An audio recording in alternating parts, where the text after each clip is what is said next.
Bismillahirrahmanirrahim. Assalamualaikum warahmatullahi wabarakatuh. Alhamdulillahi rabbil alamin.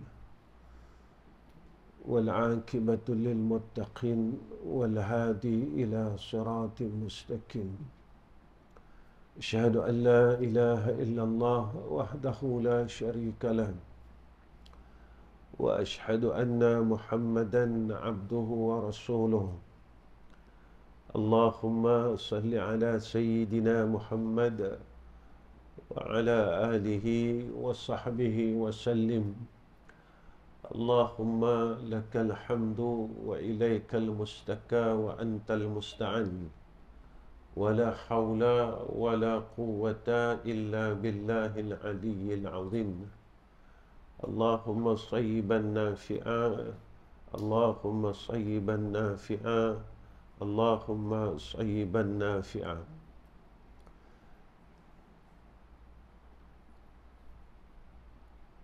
وقال الله سبحانه وتعالى: سلام عليكم بما صبرتم. Pertama sekali kita panjatkan puji dan syukur kepada Allah Subhanahu wa taala atas kurniaan kebaikan yang Allah kurniakan kepada kita, kerana nikmat itu yang Allah berikan kepada kita, kita dapat menggunakan pada arah kebaikan. Dan inilah tanda syukur kita kepada Allah Subhanahu wa taala. Sebab itu dalam satu hadis Nabi sallallahu alaihi wasallam, jika seseorang itu berpagi-pagi dia telah resah dan gelisah dalam masalah dunia dan rezeki, nescaya Allah balakkan pada hari itu ke atasnya keresahan dan kegelisahan sepanjang hari tersebut.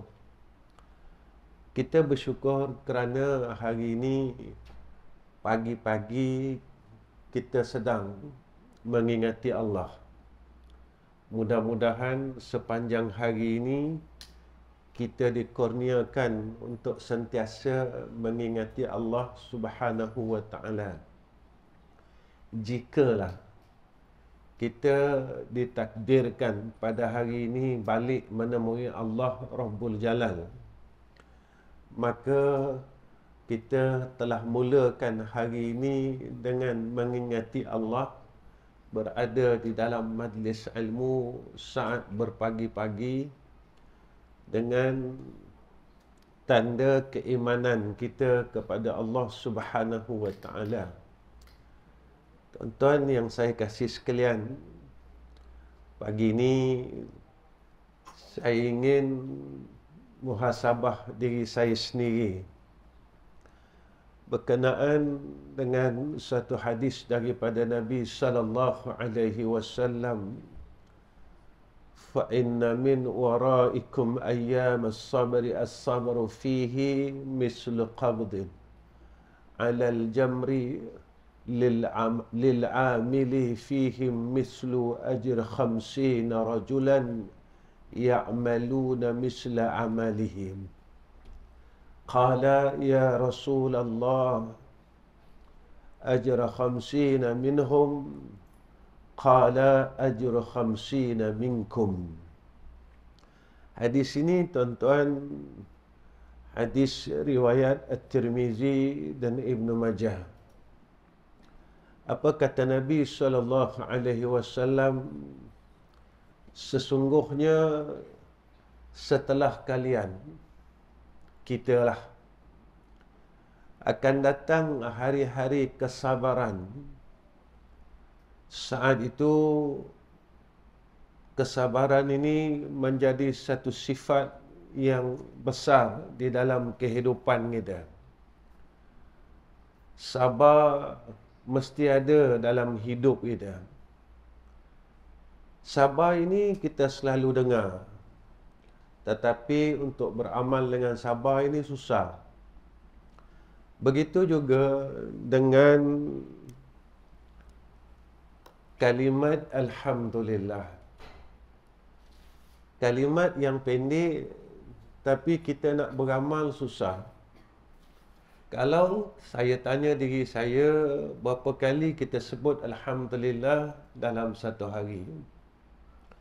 Bangun daripada tidur pagi tadi, kita sebut tak Alhamdulillah.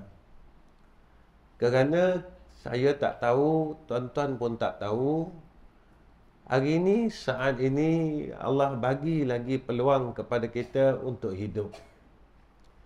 Kita kena tanya, kenapa Allah hidupkan aku hari ini? Kenapa Allah masih bagi aku peluang untuk hidup hari ini? Kenapa Allah tak matikan aku lagi? Kenapa Allah tak ambil aku lagi? Kenapa Allah tak panggil aku lagi? Kenapa Allah masih bagi ruang ini? Maka kita kena jawab dalam diri kita, ruang inilah untuk aku membalas akan nikmat syukur yang Allah berikan kepada kita, nikmat yang Allah berikan kepada kita untuk kita jadi orang syukur. Satu hari saya pernah dengar hadis ni, tuan-tuan pernah dengar hadis ni. Satu hari Nabi ini semayang sehingga bengkak kaki. Isteri Nabi, Sayyidatuna Aisyah, berkata kepada Rasulullah, "Ya Rasulullah, cukup. Engkau dah sakit tu. Kaki engkau dah bengkak." Apa kata Nabi SAW? Nabi kata, "Apakah engkau tidak mahu aku menjadi seorang hamba yang syukur?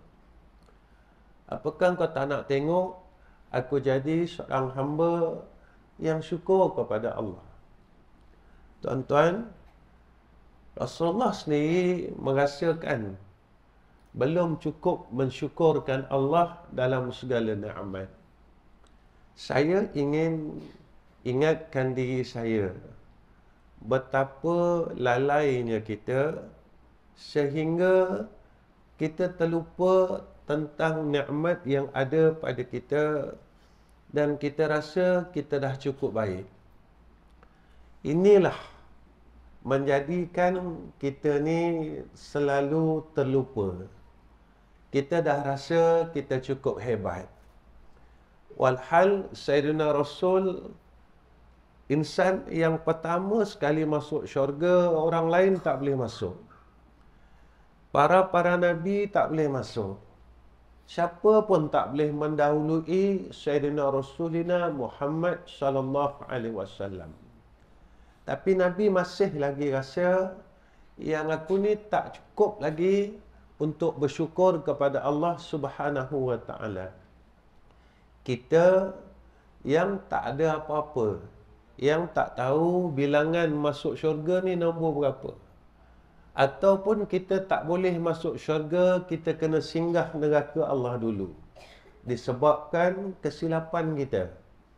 Kesilapan kita yang paling besar adalah kita tak nak mengaku silap kita. Inilah kesilapan paling besar. Dan kesilapan inilah yang pernah dibuat oleh Iblis laknatullah. Dia buat silap, dia tak nak mengaku dia buat silap. Jadi kita yang hari-hari dapat nikmat, kita lahir sampai sekarang kita dah berumur, macam saya dah berumur. Takkan saya tidak boleh fikir berapa banyak nikmat yang Allah dah beri pada saya dan saya dah ambil. Dan apa yang saya boleh balas nikmat Allah? Dan nikmat ini Allah bagi kepada kita. Dan apa yang Allah bagi pada kita, Allah tak bagi pada orang lain. Kita dapat sihat. Dan kita ada anak yang baik, yang cukup sifat. Bagaimana Allah telah bagi kepada sahabat kita yang anaknya OKU. Anaknya yang hyperaktif. Anaknya yang tak boleh jalan. Kita alhamdulillah Tetapi lalainya kita tidak mahu bersyukur kepada Allah Subhanahu wa taala. Sebab itu Allah sebut di dalam Al-Quran, orang yang syukur ni sikit, kata Allah. Sikit saja orang yang boleh nampak yang nikmat ini dari Allah. Tuan-tuan, silap kita apabila apa yang ada pada kita, kita rasa usaha kita. Kita rasa kita punya, kita rasa titik peluh kita. Di sini apabila kita tak boleh buang sifat ini, perangai ini, akan berlaku dalam diri kita kesombongan. Kita terlupa semua yang ada pada kita Allah sebut daripada Allah, faminallah. Semua nikmat yang ada pada kita anugerah dari Allah. Ada orang lain yang berusaha, mereka tak berjaya macam kita. Ada orang lain yang kerja kuat siang malam, pagi petang, tapi tak macam kita. Tetapi Allah pilih kita.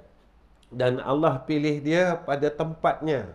Sebab itu, bila kita selalu ingat, apa yang ada pada aku ini kurnia Allah.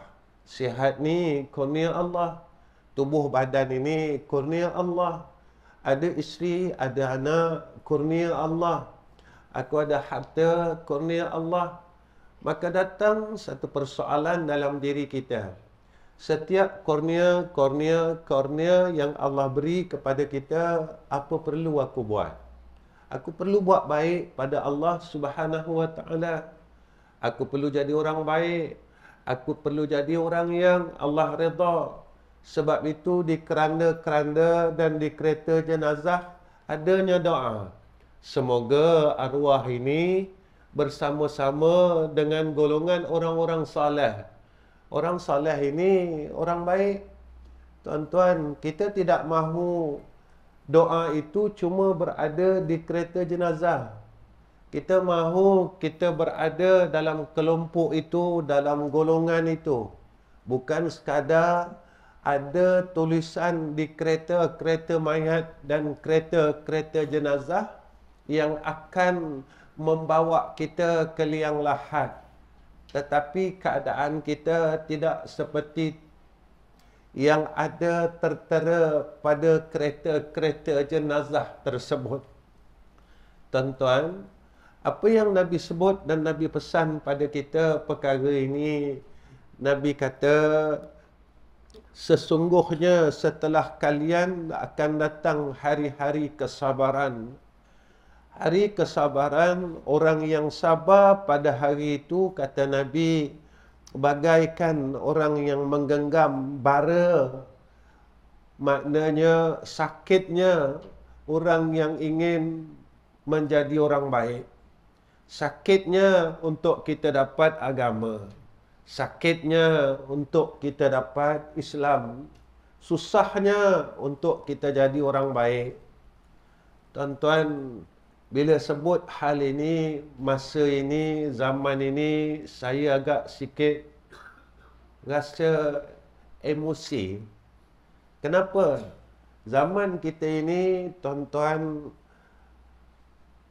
yang saya lihat, tuan-tuan sama ada nampak atau tidak, agama kita mula diinjak sedikit demi sedikit.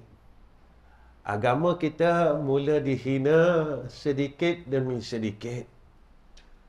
Orang Islam mula seolah-olah disekat untuk beramal dengan agama secara kita tidak sedar.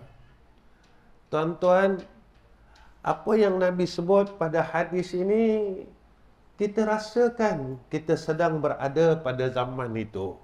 Ini yang buat saya agak emosi sikit, tuan-tuan. Kenapa? Pada zaman kita kecil dulu, kita dengar hadis ini, kita rasa tak mungkin kita jumpa zaman itu. Tetapi ketika ia berlaku pada sekeliling kita, kita tak mampu buat apa-apa. Kita tak boleh buat apa-apa. kita tak mampu nak berkata apa-apa. Ini yang menjadikan satu perkara yang mengasbabkan kita rasa terlalu pilunya hati ini. Terlalu sedihnya hati ini. Kerana saya orang Islam dan tuan-tuan orang Islam. Saya orang mukmin dan tuan-tuan orang mukmin. Tetapi kita lemah dan kita terus berada dalam keadaan yang lemah. Sebab itu Rasulullah sebut pada hadis ini, saat itu kita akan menemui zaman itu. Sabar kita di dalam untuk kita memproses diri kita menjadi insan yang lebih baik. Nabi kata, seumpama kita menggenggam bara api, kata Nabi. Orang yang beramal tatkala itu memperolehi pahala 50 orang yang beramal seperti amalannya. Lalu sahabat bertanya, ya Rasulullah, apakah 50 orang di antara mereka satu amalan yang saat itu jika mana orang itu beramal, Nabi kata menyamai dengan amalan 50 orang di kalangan mereka. Orang seperti mana beramal, 50 orang yang beramal seperti amalannya, 50 kali ganda, tuan-tuan. Sahabat bertanya, ya Rasulullah, apakah 50 yang Rasulullah sebut itu orang di antara mereka? Maka Rasulullah jawab, tidak. Tapi 50 daripada kalangan kalian. Satu amalan yang apabila kita lakukan pada waktu itu menyamai dengan 50 amalan para ashabu Rasulina Muhammadin sallallahu alaihi wasallam. Saat itu, tuan-tuan, cuba tuan-tuan tengok keliling kita. Zaman ini tak macam zaman 20 tahun yang dulu. Kita nak tengok anak kita baca Quran dekat rumah dah tak ada. Kita tengok anak-anak kita tak seperti mana kita dulu. Jangan kata mereka menghormati orang tua, kita sendiri mereka tidak pernah hormat. Mereka lalu di hadapan kita seperti mana kita ni orang lain. Mereka seolah-olah tak lihat kita dalam rumah tu. Mereka seolah-olah tak pandang pun kita dalam rumah tu. Inilah kejayaan orang Yahudi, tuan-tuan. Orang Yahudi ni cukup berjaya dengan kita. Dia telah ubah akan budaya kita sebagai orang Islam. Yang Nabi suruh kita menghormati orang lebih tua dan menyayangi kanak-kanak. Ini hadis yang Nabi suruh. Jangan kita lihat di luar rumah kita, tapi kita lihatlah di dalam rumah kita. Saat kita lihat di sekeliling diri kita sendiri, kita seolah-olah bukan seorang ayah. Kita seolah-olah bukan seorang ibu. Kita seolah-olah tidak dipedulikan. Tuan-tuan, saya bercakap sebagai seorang ayah. Kalau kita ada orang di sekeliling kita sedemikian betapa terhirisnya hati ini. Tetapi jika mana kita memperolehi orang di sekeliling kita seperti mana yang disebut oleh Rasulullah sallallahu alaihi wasallam, maka kita orang yang bahagia berada pada zaman ini. Sebab itu, tuan-tuan, saya selalu renung diri saya.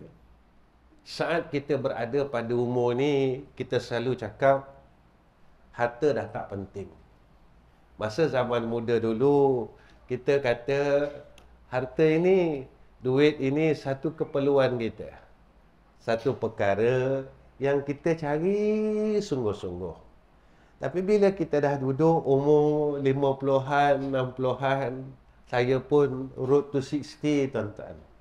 Bila kita nak pergi sana, kita kata apa?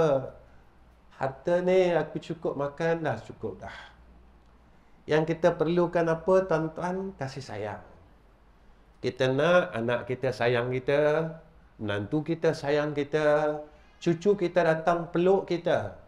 Kita masa ni, kita dah tak mau rasa sunyi. Bila kita rasa perkara ini tak ada dalam diri kita, kita mula sunyi, tuan-tuan.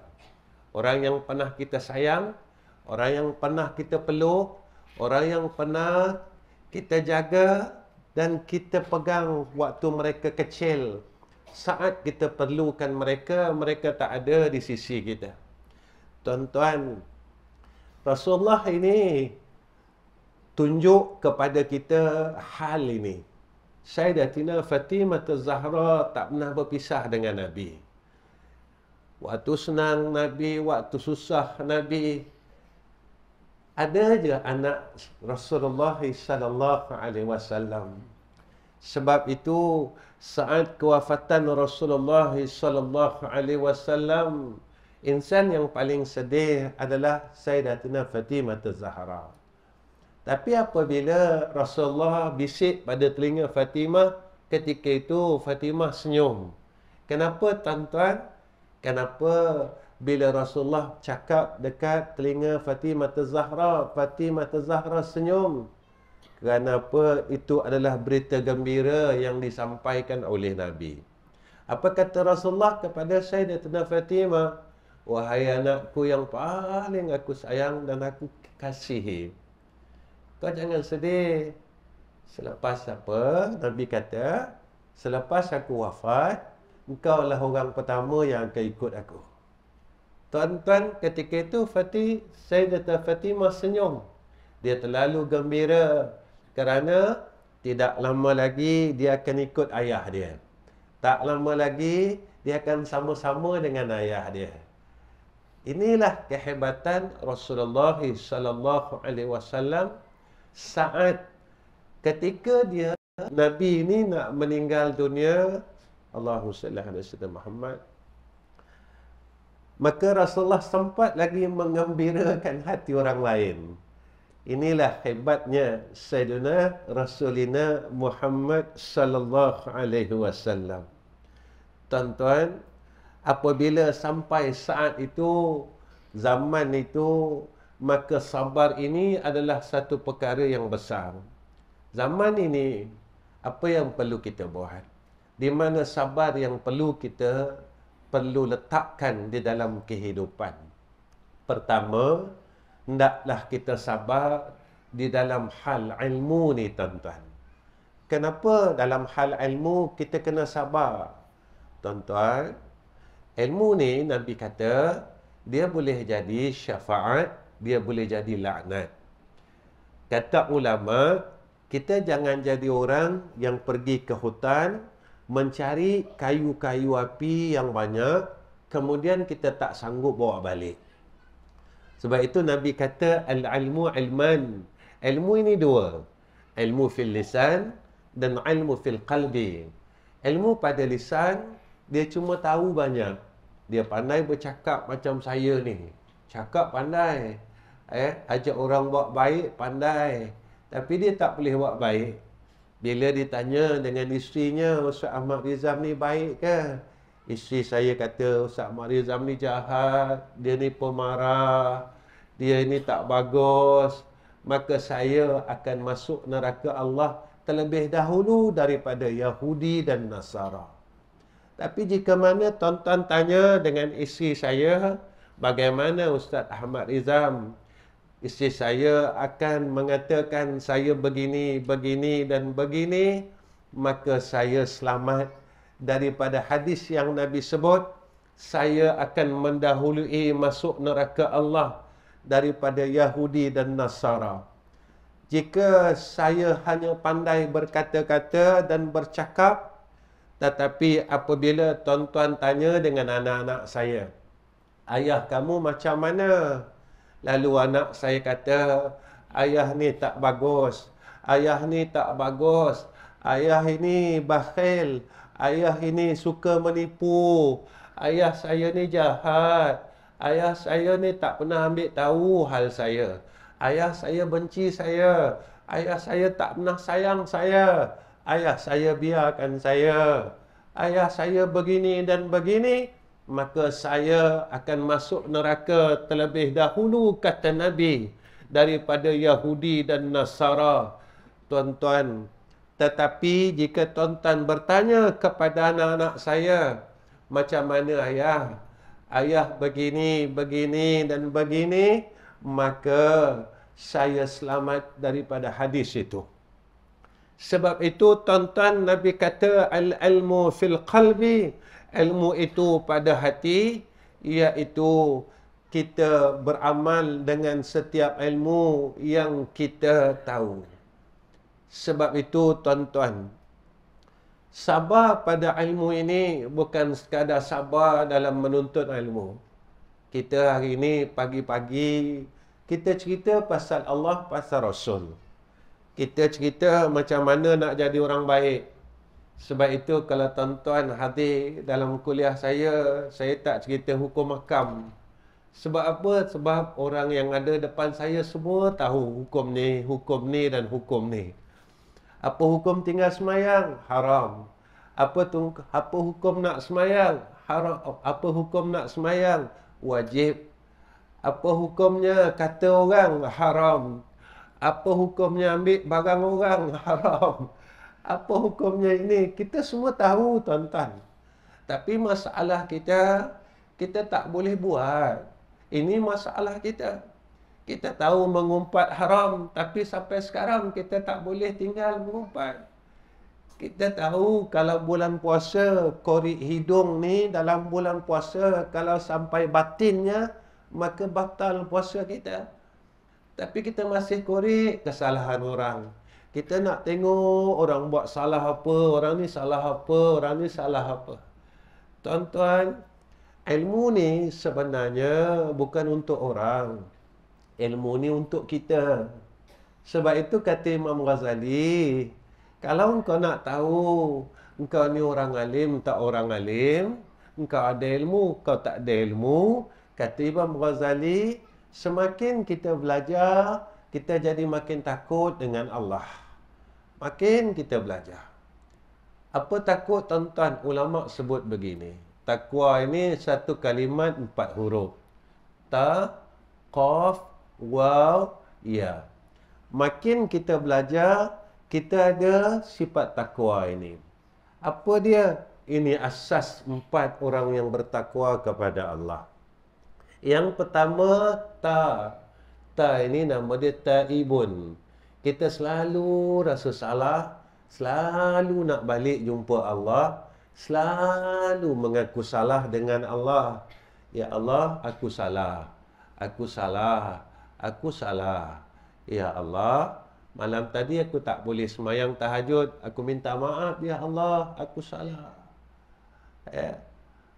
Aku dapat makan, isyak makan, lepas isyak lagi aku makan dengan kawan-kawan. Aku dapat rehat, aku dapat tidur elok. Tapi aku nak bangun malam, aku tak boleh, ya Allah. Dah 50 tahun, ya Allah. Aku salah. Aku minta maaf. Apa salah, tuan-tuan, kita mengaku dengan Allah yang kita ni tak mampu? Apa salah? Kenapa kita sombong tak boleh nak mengaku dengan Allah? Kenapa kita tak boleh nak mengaku dengan Allah yang kita salah? Kenapa kita terlalu bongkar? Kita terlalu bongkar, kita terlalu ego dengan diri kita.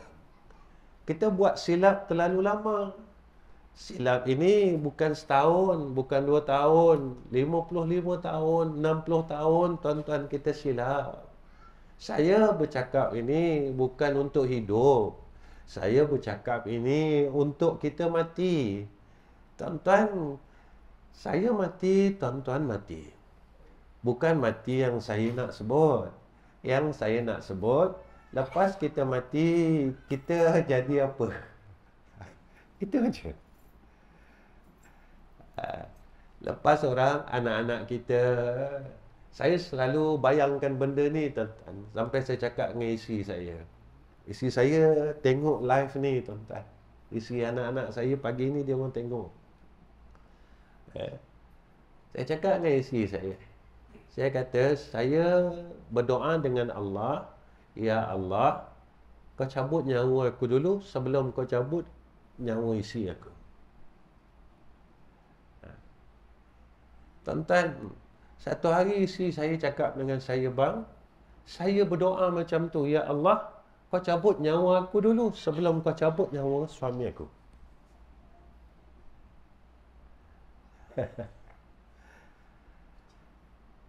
Bila kita sembang-sembang, rupanya doa yang kita panjatkan sama macam dia panjat, tuan-tuan.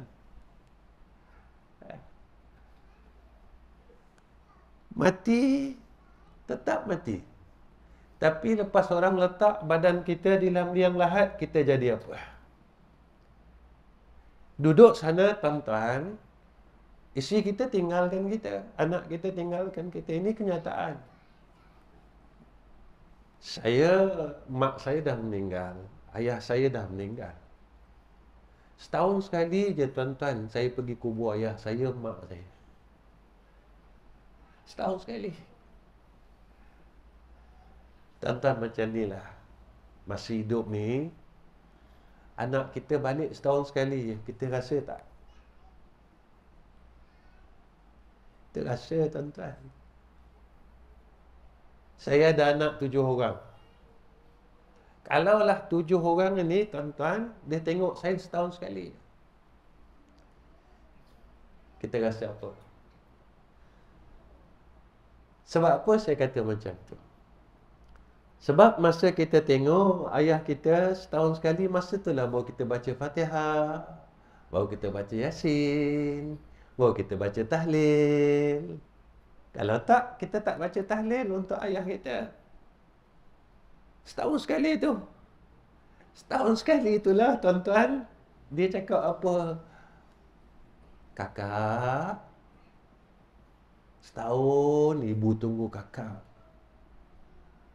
Hari ni kakak baru bagi tahlil untuk ibu. Kalau kita laki-laki, abang, setahun ayah tunggu abang.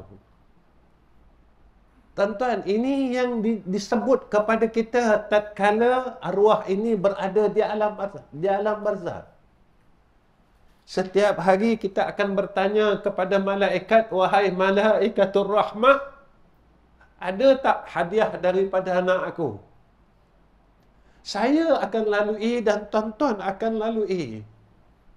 Tiap-tiap hari, tuan-tuan, kita tanya, wahai malaikat rahmat, ada tak hadiah daripada anak aku?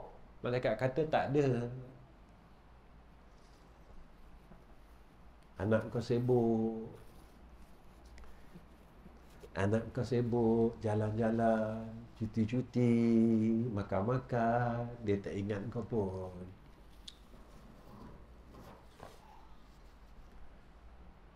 Bila kita dapat, tuan-tuan, seminggu sekali. Masa bila? Ketika khatib membaca doa,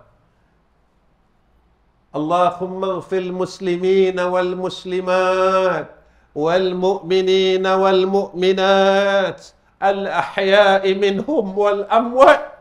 Maka kata ulama, tatkala itu apabila malaikat rahmat ini bawa akan doa ini, kita berebut-rebut seperti mana fuqara yang memerlukan makanan. Kita berebut, tuan-tuan, dengan orang lain yang tidak ada bahagiannya daripada ahli warisnya. Inilah yang saya dan tuan-tuan akan lalui kalau kita berada pada tempat tersebut. Kedua, qaf. Qana'ah. Kita rasa cukup. Kita tak ikut nafsu kita. Sebab nafsu ni tak pernah kenyang, tuan-tuan. Nafsu ni dia tak pernah kenyang, dia tak pernah cukup. Kita kata besok kalau dah banyak, saya nak jadi orang baik lah. Bila dah banyak, tak cukup lagi. Mana pernah cukup, tuan-tuan, hidup kita ni? Dunia ni tak pernah cukup kan? Dunia tak pernah cukup. Tak pernah cukup. Pernah tak cukup, tuan-tuan, dunia ni? Saya ikhlas, tuan-tuan, ikhlas. Bila kita berhenti fikir pasal hidup? Bila kita berhenti? Tidur pun tak berhenti, tuan-tuan. Sampai mimpi. Mimpi pergi jalan ke Jordan. Mimpi pergi jalan ke Turki. Oh, musim ini musim bunga apa? Bunga kalib ke apa? Mimpi, tuan-tuan.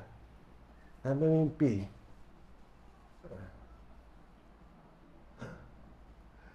Tapi salah kita, kita telah berhenti memikirkan hal akhirat.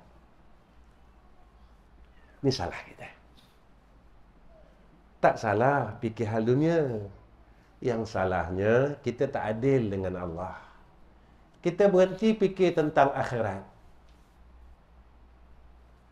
Kita berhenti fikir. Dunia tak pernah salah. Sampai kita mimpi, kita pergi UK, kita pergi Turki. Oh, seronok ni, kata dia, makan aiskrim yang orang Turki. Acah-acah nak bagi, tak bagi. Nak bagi, tak bagi, tak tahu. Tak lah. Kan? Sampai mimpi, tuan-tuan. Makan di tepi sungai Turki. Ya, tuan-tuan. Ya. Ustaz tahu belaka ni, Ustaz pergi ke? Oh, saya dah pergi dah. Masa saya jadi mutawif dulu, tuan-tuan. 20 tahun yang dulu. Saya dulu mutawif umrah 15 tahun. Saya tengok orang sekarang jadi mutawif senang. Cikgu, saya dulu jadi mutawif, beg saya angkat. Saya angkat beg, saya buat turun beg. Dulu kalau kita nak pergi umrah, ada satu kad. Atas kapal terbang ni akan tulis kad. Entry kad dipanggil. Saya yang tulis semua kad tu, tuan-tuan. Nama pasport, nama tiket, semua saya buat. Itu masa saya jadi mutawif. Dulu, tuan-tuan. Pernah ada satu cerita, ini masuk cerita mutawif. Satu hari saya buat jamaah, tuan-tuan, ada satu jamaah lain yang tumpang dalam bas tu. Dia ada grup lain. Seorang hamba Allah, dia minta kepada driver bas ini, tolong buka lagu Arab. Ingat tak? Saya kalau saya salah, tolong betulkan. Orang lama Arab Mesir dulu nama dia Saraya. Jadi saya kata, kita nak pergi Madinah. Kita nak jumpa Rasulullah sallallahu alaihi wasallam. Dia cakap apa, tuan-tuan? Dia kata apa salah? Kita dengar lagu Arab, dia kata kita tanah Arab. Setengah jam kemudian, tuan-tuan, saya pada hati saya kata, ya Allah, tolonglah terima ziarah kami kepada Sayyidina Rasulina Muhammad sallallahu alaihi wasallam. Hati saya doa je, tuan-tuan. Selepas setengah jam, tuan-tuan, saya baru asap kuat di belakang. Saya duduk di tengah, saya baru asap. Saya intai di tepi tingkap, tuan-tuan, bas kami terbakar. Jadi saya minta cakap dengan driver, saya kata, tolong berhenti, bas kita terbakar. Masa tu, tuan-tuan, saya dah tak fikir dah, tuan-tuan. Satu makcik yang saya ingat lagi sama ada hidup atau dah meninggal dunia, makcik tu. Saya dah tak fikir, saya nak selamatkan aja semua orang. Makcik ni, tuan-tuan, saya dokong. Kata, minta maaf makcik, bas kita terbakar. Dia kata, saya dah selesaikan semua orang, tuan-tuan. Ya, pada masa tu saya baru teringat yang pasport semua jamaah masih ada dalam bas. Ya. Masa tu bas dah terbakar separuh, tuan-tuan. Saya cakap dengan polis, saya kata uh, saya kata jawas kullu jamaah fi juwah sejarah. Ada semua ada dalam fi juwah, saya kata ada dalam bas. Saya kata saya kena masuk. Saya kena masuk, saya kata. Jadi kita dah jadi macam hero Hindustan, tuan-tuan. Saya basahkan saya punya ridak ni, saya basah ke seluar, saya tutup muka saya. Saya raba semusik. Saya jumpa. Tuan-tuan, saya turun tu bas meletup. Jadi jamaah ingat saya dah tak ada.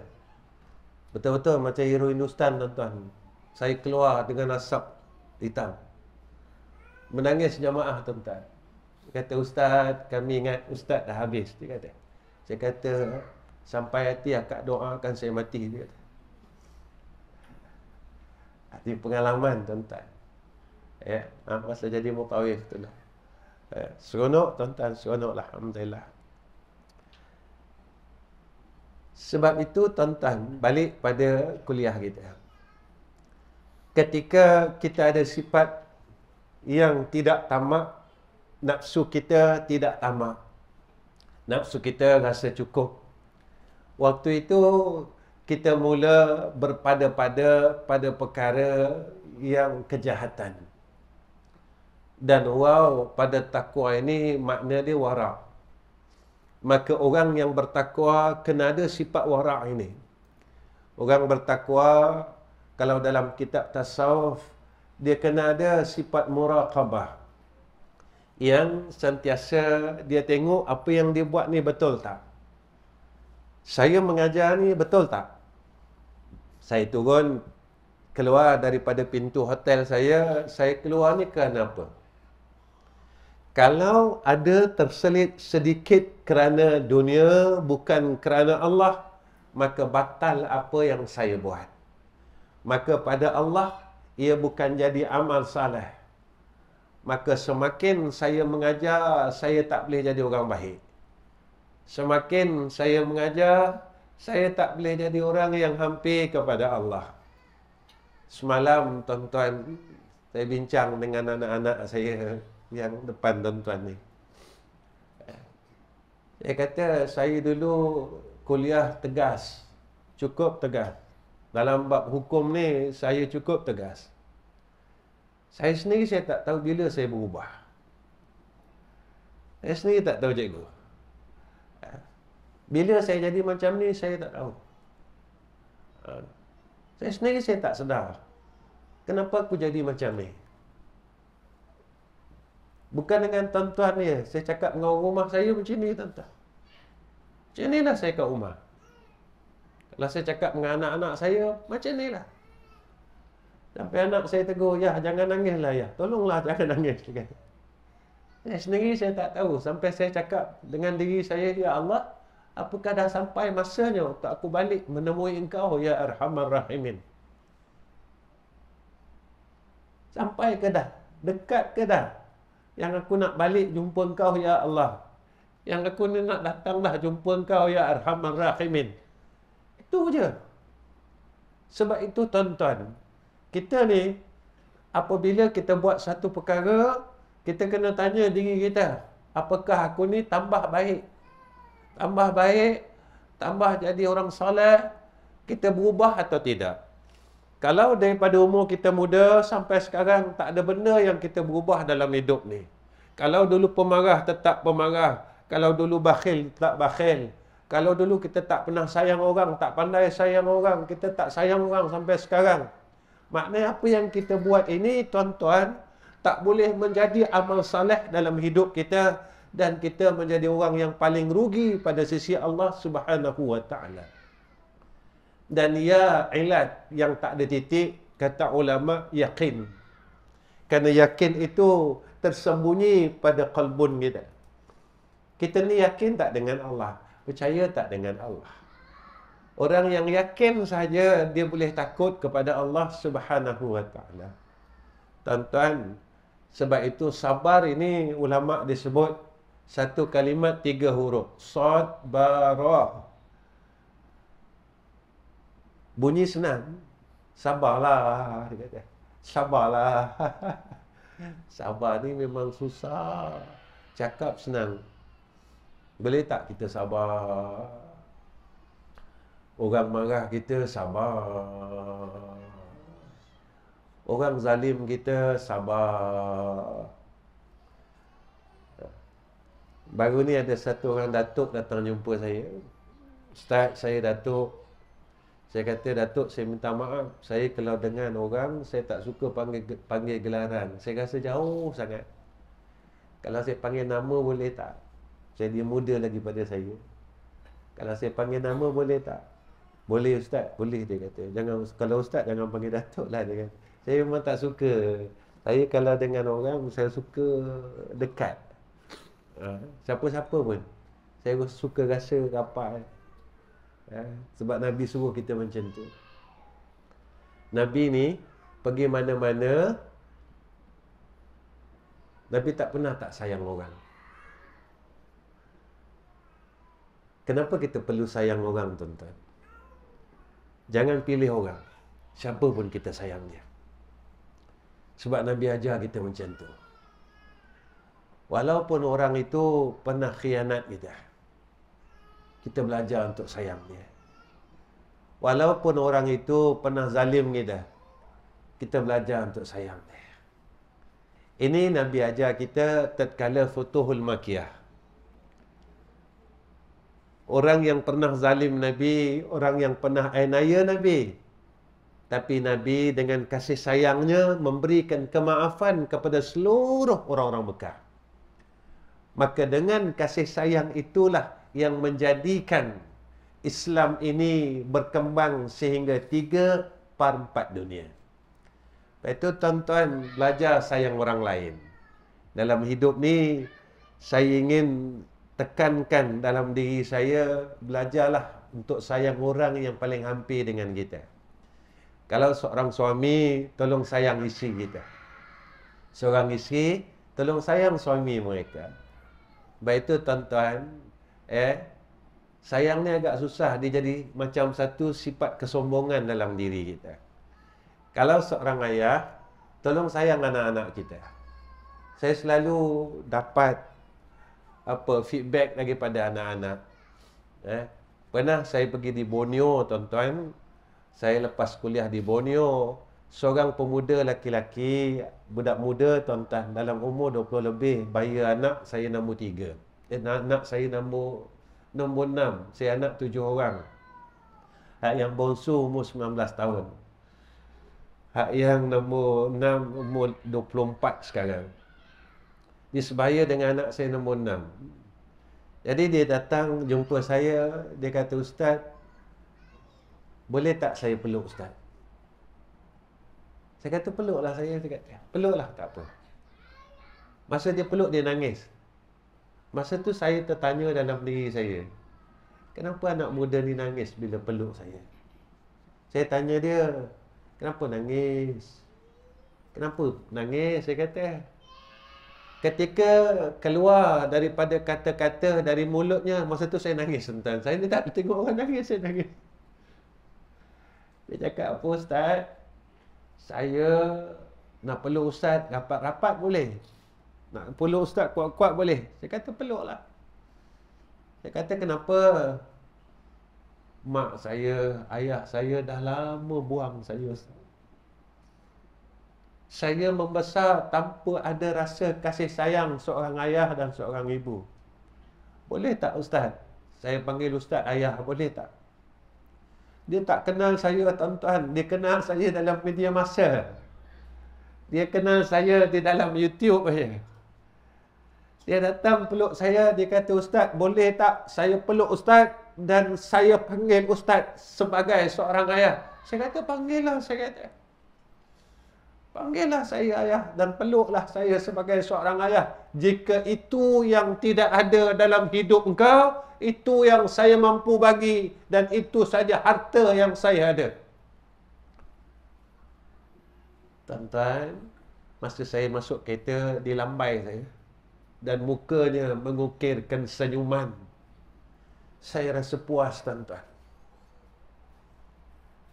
Saat itu saya rasa puas dan saya cakap dengan hati saya, Ya Rasulullah, terima kasih. Kerana engkau telah tunjukkan kepada insan ini satu amalan yang aku boleh lakukan untuk umatmu, ya Sayyidina Rasulina Muhammad sallallahu alaihi wasallam. Sebab itu, tuan-tuan, sabar, satu kalimat, 3 huruf. Sad, sawab. Maka di dalam kamus Mu'jam, malam tadi saya tengok dalam kamus Al-Barak disebut, iaitu makna sawab ini benar, istiqamah, yakin. Jadi orang yang boleh sabar ni bila dia yakin, dia benar, dia istiqamah, dia boleh sabar. Sabar ni perlukan istiqamah. Kita yakin dengan janji Allah. Dalam Al-Quran, orang sabar ni dapat salam malaikat. Salamun alaikum bima sabartum. Bila mana kita dapat salam ni? Bila kita masuk syurga. Kita masuk saja syurga, malaikat bagi salam. Salamun alaikum bima sabartum. Selamat, dia kata, wahai orang yang sabar dalam imannya, dalam agamanya, dalam melaksanakan sunnah Rasulullah sallallahu alaihi wasallam. Tuan-tuan, nak amal sunnah ni, nak jadi orang baik sebenarnya tak susah. Tapi nak buat ni susah, perlu sabar. Saya, tuan-tuan, guru saya, dia pesan dengan saya ni tak banyak. Dia kata, benda yang perlu kau jaga dalam hidup ni senang aja. Jaga isteri, jaga anak. Kalau kau boleh jaga isteri, kau boleh jaga anak, kau boleh jaga orang sekeliling kau. Tapi kalau kau tak boleh jaga isteri, kau tak boleh jaga anak, kau tak boleh jaga orang sekeliling kau. Sebab perasaan tak boleh tipu, dia kata. Perasaan tak boleh tipu. Kita tak boleh tipu hati kita. Lepas itu pencuri, tuan-tuan, bila orang tanya kau mencuri, tak. Tapi dia kata akulah mencuri. Kalau kita nak sayang orang, kita tak boleh tipu. Sebab perasaan ini terhubung. Saya nak tanya tuan-tuan, kenapa sampai sekarang kita sayang Nabi? Kalau saya tanya tuan-tuan, tak ada seorang pun yang kata saya benci Nabi. Kenapa? Kalau saya tanya tuan-tuan semua, sayang tak Nabi? Tuan-tuan cakap, saya sayang Nabi. Betul ke sayang? Betul Ustaz, saya sayang sangat dekat Nabi. Pernah tak kita tanya, kenapa ya aku sayang Nabi? Kenapa ya ada perasaan tu kat dalam hati ni? Kenapa ada timbul perasaan sayang itu pada Nabi tu ada dalam hati kita? Pasal apa, tuan-tuan? Jawapan dia satu je. Sebab Nabi dah berikan kita kasih sayang masa Nabi hidup. Maka bertebaran kasih sayang Nabi itu pada kita sampai sekarang. Sebab itu kita rasa sampai sekarang. Kita akan tak boleh kata orang kata Nabi kita. Kita tak boleh kalau orang usik Nabi kita. Kita tak boleh kalau orang hina Nabi kita. Kita tak boleh kalau orang kata dekat Nabi kita, tetap kita tak boleh. Kita akan rasa sedih, kita akan rasa macam-macam. Kita akan rasa, sebab apa? Sebab kita sayang Nabi. Maka Nabi berikan kepada kita dengan hati Nabi. Nabi bukan cakap dengan mulut. Nabi kata, man la yarham la yurham. Tapi Nabi berikan dengan hati Nabi kita Muhammad sallallahu alaihi wasallam. Sampai sekarang kita dapat. Semua orang rasa benda ni. Saya rasa, tuan-tuan rasa. Lepas itu kata syekh kami, kata guru kami, mudah saja, dia kata. Maka bermula daripada rumah. Kalau kita berjaya daripada rumah kita, kita akan berjaya pada umat yang di luar rumah kita. Saat itu dia kata kebaikan akan tersebar. Kebaikan akan tersebar dengan kasih sayang, kata guru kami.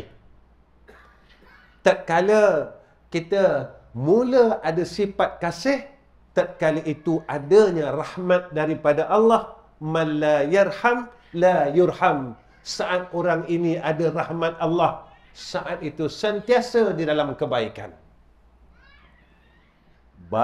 Pada sabar, birrun, bara'ah, kebaikan.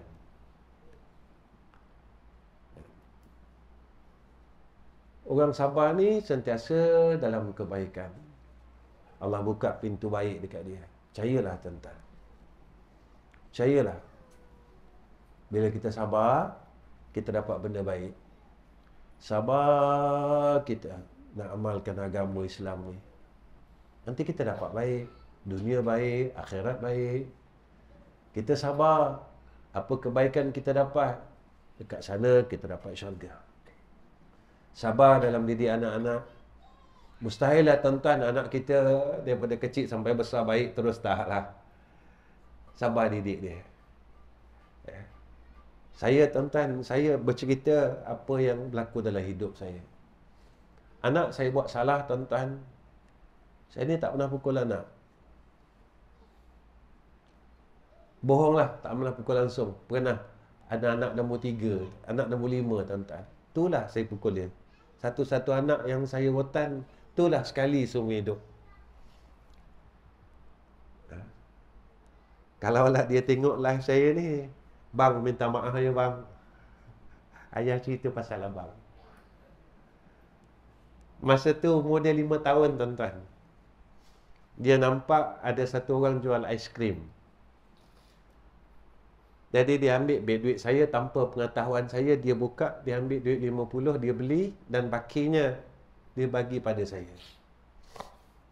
Masa tu saya rotan dia. Saya cakap dengan dia umur 5 tahun. Saya kata, bang, abang buat ni benda salah. Kalau hari ini abang boleh buka bil duit ayah, besok abang besar, abang boleh buka bil duit orang lain. Saya rotan dia tuan-tuan. Saya rotan dia, betul-betul saya rotan. Saya bukan rotan sikit. Saya ingat lagi. Saya ingat lagi. Masih segar dalam ingatan saya. Itulah pertama saya rotan dia dan itulah kali terakhir saya rotan anak saya.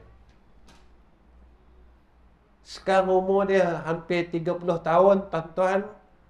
Sampai sekarang, kalau dia jumpa saya, ya, abang nak pakai duit sikit boleh tak? Saya kata, ambil duit ayah, buka duit ayah, ambil duit. Tuan-tuan, sampai sekarang, dia ambil duit, dia bagi dekat saya. Dan saya teringat benda tu, tuan-tuan. Saya teringat dekat sampai sekarang. Dia tak buka duit saya. Umur dah 27 tahun. Saya kata, buka abang. Tak apalah, ayah buka lah. Sampai sekarang, itulah anak yang saya pernah rotan dalam semua hidup saya, 7 orang anak saya. Yang lainnya saya tak pernah rotan, tuan-tuan, ketika mereka buat salah, walaupun sebesar-besar salah. Sampai adik saya kata, bang, abang sabar sungguh. Bukan sabar. Saya peluk anak saya. Ini yang saya buat mereka daripada kecil sampai sekarang, bang. Anak saya yang tua 34 tahun. Sampai sekarang saya peluk anak saya. Dan perkataan yang keluar daripada telinga saya inilah yang menjadikan setiap kali saya keluar mengajar, tuan-tuan, hati saya akan rasa cepat-cepat nak balik menemui anak-anak saya di rumah. Apa dia? Tak kala mereka peluk badan saya. Mereka bisik di telinga saya. Ya, doakan abang jadi orang baik ya. Setiap kali anak saya peluk saya, yang laki-laki dan perempuan, menantu laki-laki dan menantu perempuan, mereka peluk badan saya, mereka bisik, ya, tolong doakan kakak jadi orang baik. Ya, tolong doakan adik jadi orang baik. Sehinggalah saat ini, kalimat itu tidak pernah tinggal daripada bibir-bibir mereka. Tuan-tuan, apa lagi kita nak? Mulakan, tuan-tuan.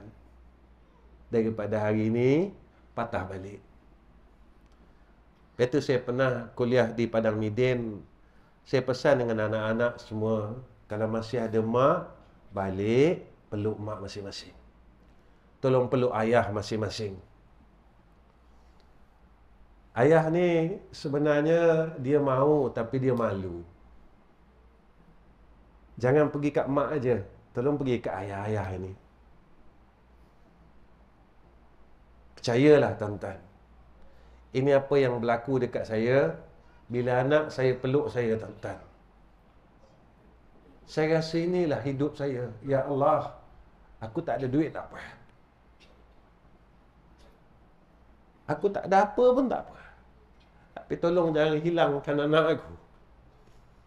Tolong kau jangan matikan mereka. Tolong kau jangan cabut nyawa mereka dahulu daripada aku. Kita tak ada duit pun tak apa, tuan-tuan. Saat mereka peluk tubuh kita, saat itu kita rasakan inilah harta aku. Dan inilah yang disebut oleh Rasulullah sallallahu alaihi wasallam pada hadis, bila mati anak Adam terputus segala amalan melainkan 3 perkara. Cantik hadis ini. Lepas ni saya nak tutup. Pertama, Nabi kata apa? Sedekah jariah. Kalau orang ada duit, tak apalah, tuan-tuan, boleh sedekah, betul tak? Macam saya bukan orang kaya. Saya bukan ada duit. Saya memang dari muda cari duit tak jadi, cari duit tak jadi. Berniaga tak jadi, jadi kontraktor tak jadi. Dulu saya kata apa? Aku buat ni semua tak jadi.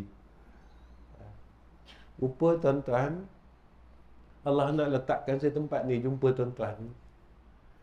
Kalau saya belajar tak bodoh, tuan-tuan. Tak adalah bodoh sangat. Saya punya penilaian 4A 1B. Penilaian saya. Sekarang tak panggil penilaian. Panggil apa? Sekarang UPSI. Tak ada dah, tak ada kan? Oh dah, tak ada dah. Daripada tukar nama langsung hilang. Saya minta dengan ayah saya nak masuk sekolah sains masa tu, tahun 80 berapa lah, lupalah. Ayah saya tak bagi. Saya kata, kenapa ayah saya tak bagi? Kenapa saya nak? Saya nak jadi, cita-cita saya tinggi, tuan-tuan. Sampai sekarang saya senyum seorang-seorang. Dia kata kalau saya masuk sekolah sains, masuk universiti, saya tak jumpa tuan-tuan. Ya. Saya mungkin jadi menteri dah kot. Tak. Tak jumpa tuan-tuan. Jadi Allah bagi kita, pertama, sedekah jariah. Kalau ada duit tak apa. Kedua, Nabi kata apa? Orang yang ada ilmu manfaat, lalu dimanfaatkan. Kita tak ada ilmu. Macam saya tak pandai. Saya orang bodoh. Mengaji tak pandai. Mengaji tak pandai. Mengaji tak pandai. Saya guru antara murid yang paling bodoh lah saya, tuan-tuan. Tapi tak tahulah, mungkin berkat doa guru-guru, saya tak mengajar selagi mana guru saya tak izinkan. Saya ada 5 orang guru, 5 ni izinkan. Saya tak minta pun, tuan-tuan. Saya takut nak mengajar. Tapi 5 guru saya suruh saya mengajar. Dia kata, Zat Ahmad, dia kata, pergi mengajar. Dia kata, guru perli saya ke tak? Dia kata, mengajarlah dengan doa kami, dia kata. Ni guru saya, tapi saya dah tak ada guru dah. Semua meninggal. Lepas tu bila sebut pasal guru ni, saya ni kerja saya nak menang ni. Sebab guru saya macam ayah saya. Macam ayah saya sendiri. Semua guru saya macam tu, tuan-tuan. Guru saya semua dengan saya semua macam tu. Macam ayah saya. Mereka buat saya macam anak mereka sendiri. Betul bila ingat mereka sedih. Salah seorang guru saya, tuan-tuan, masa dia nak meninggal. Masa itu saya mengajar di Johor. Guru saya duduk di Mekah, tuan-tuan. Jadi saya duduk tingkat 8. Jadi saya buka tingkap pagi tu. Ni dikatakan hubungan murid dan guru. Jadi saya buka tingkap masa tu, saya cakap dengan orang yang sebilik dengan saya. Dia kata, kenapa ya saya terasa rindu sangat. Macam nampak macam Bandar Batu Pahat ni nampak macam Mekah, tuan-tuan. Lampu dia tutup pagi tum kan, kat Mekah kan dia tutup pagi-pagi kan. Kata rindu sangat. Saya sedih masa tu. 5 minit tak lama saya dapat mesej daripada Makkatul Mukarramah. Dia kata, Ahmad, dia kata Syekh meninggal dunia. Jatuh saya, tuan-tuan. Lembik lutut saya. Saya kata patutlah, saya rasa macam dekat Mekah. Rupanya guru saya meninggal. Jadi kita ni tak ada ilmu. Ada peluang ketiga. Apa dia? Nabi kata, anak yang soleh yang mendoakan bagi mak ayah. Jadi tuan-tuan, kita kena tumpukan pada anak kita ni sekurang-kurang. Jadi mula hari ni, kita tak mampu dengan duit, tak mampu dengan ilmu. Saya dua-dua tak ada. Duit tak ada, ilmu tak ada. Saya harap anak saya. Mudah-mudahan anak kita menjadi harta jariah kita selepas kita mati. Ini harapan kita. Lepas kita mati, jadi jariah. Jangan tinggalkan anak-anak. Kita masih ada masa lagi ni. Balik kita kembalikan keluarga Islam seperti mana yang ditunjukkan oleh Rasulullah sallallahu alaihi wasallam kepada kita semua. Kita ikut, insya-Allah kita selamat, kita berkat, hidup kita dalam bimbingan Allah Subhanahu wa taala. Jadi saya rasa cukup setakat ini pertemuan saya dengan tuan-tuan. Minta maaf ya tuan-tuan. Saya mau macam ni, dah tua-tua ni tak tahulah. Kadang-kadang terfikir juga kenapa kita ni tak boleh jadi orang baik lagi. Selalu fikir benda tu. Tuan-tuan tolong doakan saya, mudah-mudahan saya dapat mati husnul khatimah. Saya dapat jadi orang baik. Saya doakan semua orang, mudah-mudahan kita dapat husnul khatimah. Ini je peluang kita. Mudah-mudahan kita dapat mati husnul khatimah. Masa kita mati, Nabi jemput kita. Masa kita mati, kita minta Nabi jemput kita. Nabi jemput roh kita untuk menemui Allah Subhanahu wa taala. Mudah-mudahan kalau kita masa kita mati besok, malaikat dia tidak menyerupai dengan rupa yang asal. Dia datang jumpa kita seperti mana seorang pemuda yang tampan. Dia pujuk kita, baliklah, baliklah, baliklah. Dia tak paksa kita, dia tak tarik roh kita kuat-kuat. Macam yang Nabi sebut, kita nak roh kita ni ditarik seumpama rambut yang ditarik daripada tepung. Kita nak macam tu, kita nak seronok je. Tak sakit. Tapi kalau tak nak sakit, maka kita kena berusahalah untuk mendapat kematian yang tidak sakit. Berusaha jadi insan yang baik. Jadi setakat ini saja. Akhir kalam. Assalamualaikum warahmatullahi wabarakatuh. Bismillahirrahmanirrahim. Alhamdulillahirabbil alamin. Allahumma salli ala sayyidina Muhammad wa ala alihi wa sahbihi wa sallim. Ya Allah, pada pagi ini kami mohon, kami tadahkan dua tangan kami, ya Allah. Terima kasih kerana Kau kurniakan hujan atas kami daripada malam tadi sampai saat ini, ya Arhamar Rahimin. Jadikan hujan ini rahmat atas kami, ya Allah. Ya Allah, jadikanlah hujan ini suatu tanda kasih sayang Kau atas kami, ya Allah. Ya Allah, hati-hati kami ini dah lama kering. Hati-hati kami dah lama tandus. Tolonglah basahkan hati-hati kami dengan titisan hujan kasih sayang Kau, ya Allah. Tolonglah basahkan hati-hati kami dengan titisan hujan iman dan Islam, ya Allah. Ya Allah, tolonglah basahkan hati-hati kami dengan titisan kelembutan, ya Arhamar Rahimin. Ya Allah, tolonglah basahkan hati-hati kami dengan titisan kasih sayang, ya Zal Jalali wal Ikram. Ya Allah, ya Rahman, ya Rahim. Kami bukannya tidak berusaha untuk menjadi insan yang lebih baik, tetapi kami tidak kuat, ya Allah. Tolonglah saat jatuh kami, ya Arhamar Rahimin. Tolonglah bangkitkan kami semula, ya Allah, untuk tetap terus berdiri pada jalan agamamu, ya Arhamar Rahimin. Ya Allah, tolonglah jadikan kami ayah yang baik. Jika kami pernah buat silap di dalam masa umur kami sebagai seorang ayah, tolong maafkan kami, ya Allah. Ya Allah, tolonglah jadikan isteri kami sebagai isteri yang baik dan ibu yang baik pada anak-anak kami, ya Allah. Jika isteri kami buat silap, buat salah, tolong maafkan dia, ya Arhamar Rahimin.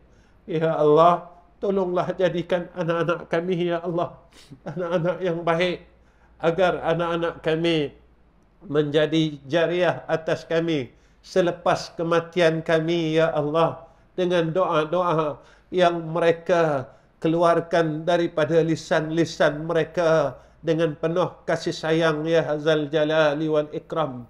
Allahumma inna nas'aluka imanan kamila wa qalban khashi'a wa yaqinan sadiqa wa dinan qayyima wa rizqan halalan tayyiba. Wa sallallahu ala Sayyidina Muhammad wa ala ali Sayyidina Muhammad walhamdulillahi rabbil alamin.